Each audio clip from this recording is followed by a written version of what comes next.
아이들 친권 양육권도 다 남편한테 주고 이혼을 했습니다. 그때부터 그 남자 연락을 받지 않고 잠수를 타기 시작했습니다. 안녕하세요.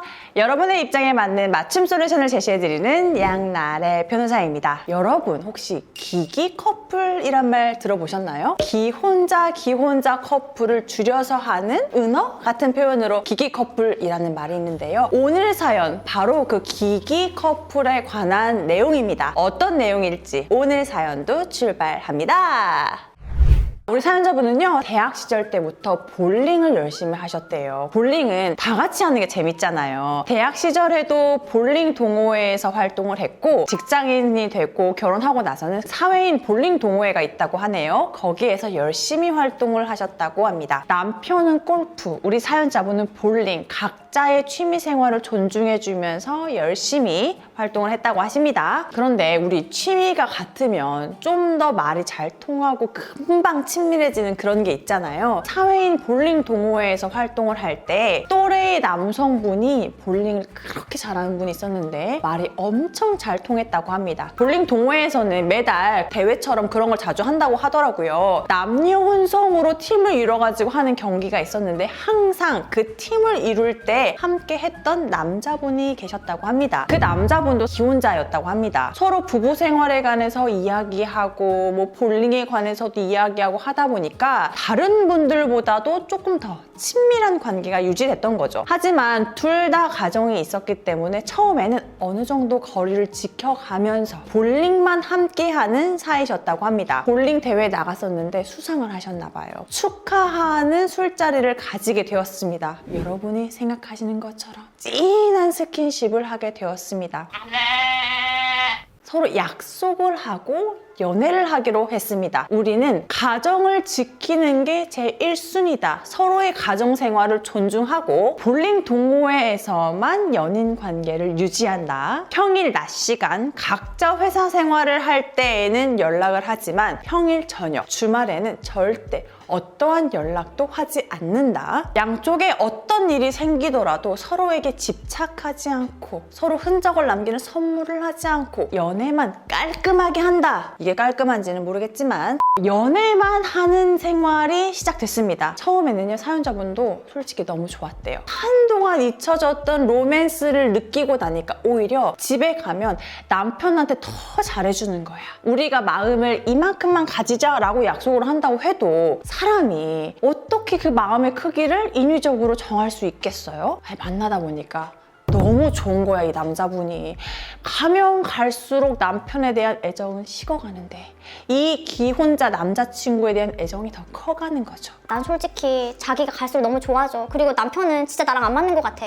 나도 마찬가지지. 좀 좋아지는 것 같았는데 나도 요즘 저녁만 되면 자기만 생각나지. 집사람 보기도 싫어. 이 남자도 날 좋다고 하는데 내가 이혼하고 그 남자도 이혼하고 새롭게 시작하면 너무 행복하지 않을까? 그래서 남자에게 이렇게 얘기하게 됩니다. 우리 벌써 1년 넘게 만났거든? 자기도 내가 더 좋다고 했잖아. 나 큰맘 먹으면 이혼도 할 수 있을 것 같은데 우리 이혼하고 그냥 우리 둘이 편하게 살까? 나도 당연히 이혼하고 자기랑 살고 싶지. 근데 이혼이 쉬운 일 아니잖아. 어떻게 말을 꺼내야 될지도 모르겠고. 내가 이혼하고 오면 당신도 이혼하고 나랑 산다 빨리 얘기해. 나 녹음할 거야. 그래, 네가 이혼하고 싱글이 되면 나도 이혼하고 결혼한다. 약속. 이 사람은 진짜 내 사랑이다. 그리고 이 남자도 내가 이혼을 하면 이혼하고 나하고 만난다고 했으니까 어떻게 해서든 이혼을 해야겠다고 다짐을 하게 된 거예요. 붙잡는 남편을 매몰차게 버리고 바로 이혼을 했습니다. 이렇게 일방적으로 이혼할 거면 나는 절대 친권 양육권 너한테 못 줘. 그러면 애기 당신이 키워. 나는 그냥 새롭게 시작할래. 아이들 친권 양육권도 다 남편한테 주고 이혼을 했습니다. 그때부터 그 남자 연락을 받지 않고 잠수를 타기 시작했습니다. 볼링 동호회에도 나오지 않는 그 남자 회사에도 찾아갔습니다. 당신도 이제 이혼하기로 했잖아. 야, 우리 처음에 만날 때 약속한 거 잊었어? 각자 가정은 각자 지키기로 했잖아.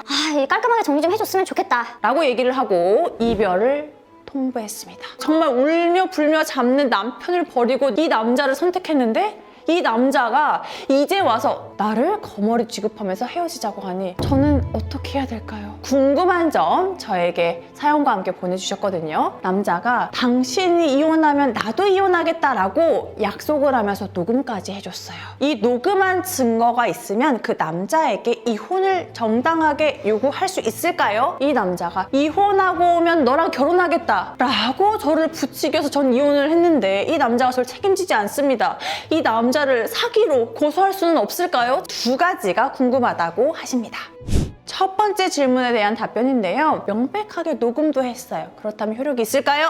아니죠. 그 남자 그리고 그 남자의 배우자 두 사람이 같이 가정을 이루겠다라고 계약을 하고 가정을 꾸린 거잖아요. 그렇기 때문에 이 가정을 유지하고 말고를 한 사람의 의사만으로 결정할 수 있는 것은 아니거든요. 공증을 받고 녹음을 하고 해도 법률상 효력이 전혀 없습니다. 그렇기 때문에 우리 사연자분이 야, 너 이렇게 녹음했잖아. 빨리 이혼해.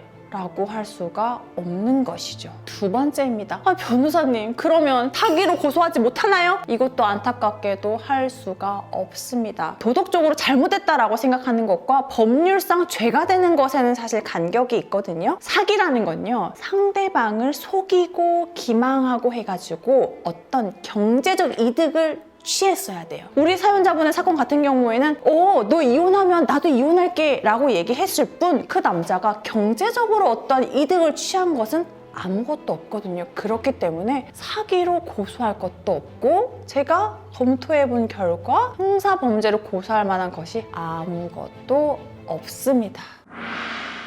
이런 유사한 경우가요, 정말 많아요.